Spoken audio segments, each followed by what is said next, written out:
This hashtag, TikTok hashtag helps to categorize video content uploaded to the platform so users can find it easily.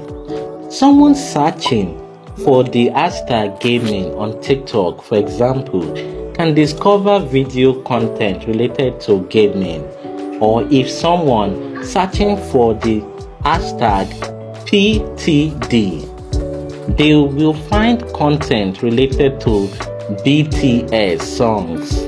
Permission to dance hashtag on TikTok work just like they do on platforms like Instagram and Twitter.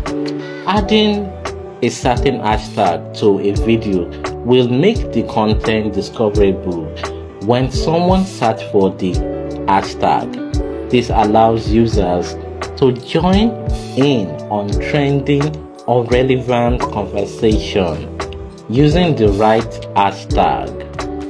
So that is why hashtag is very useful and very important when you're uploading your video to TikTok. Now, let me show you how you can get the best hashtag on TikTok. Let's get right into it. Now, choosing the right hashtag to use in your video. Now, how do you know the right? First thing we have to look at is which hashtag should we use on our video? Which type of hashtag should we use? Where should we get our hashtag from? Now, I'm going to show you where you can get your hashtag from.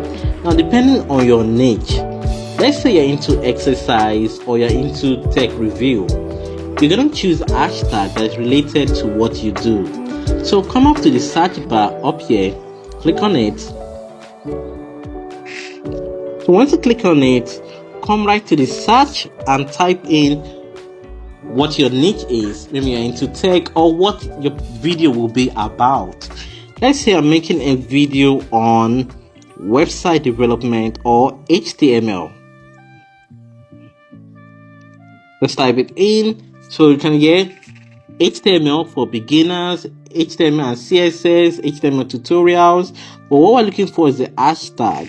Click here. Then come right here to the right hand side.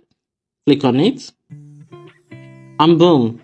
So from here you can choose the hashtag that you can use on that video. So these are some of the things you can do before you start recording or before you even post your videos. You have to choose the right hashtags to use. Now, we're going to choosing hashtag that is still in the hundreds, like 100,000, like this one, some of these ones right here, or 1 million hashtag. But basically, we're going to choose hashtags that to relate to what we are doing. So right here, I just put HTML. Now, so this is where you can get your hashtag from if you're wondering which type of hashtag should I use in my video. This is one of the ways you can get your hashtag. Just put in the topic that you're making a video about, move over to the right hand side and check what are the hashtag people are using. Make sure you don't use the hashtag that are oversaturated. Some hashtags are up to 1 billion views on them. You may want to try something that is more in the millions or in the thousands. So that's it, guys. That's how you can get good hashtag that you can use in your video. If this video has been useful to you, please like and follow me for more.